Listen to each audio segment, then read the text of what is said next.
The cabin filter is located on the passenger side of the vehicle, behind the glove box. Open the glove box. Unhook the dampener arm. If needed, use pliers.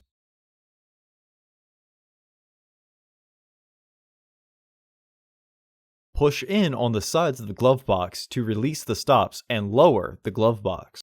Remove the access panel.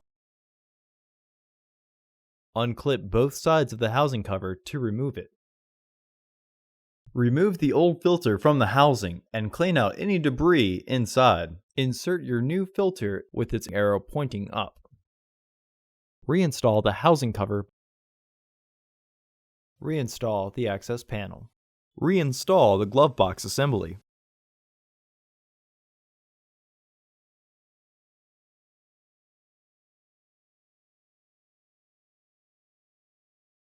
Hook the dampener arm back onto the glove box. Close the glove box.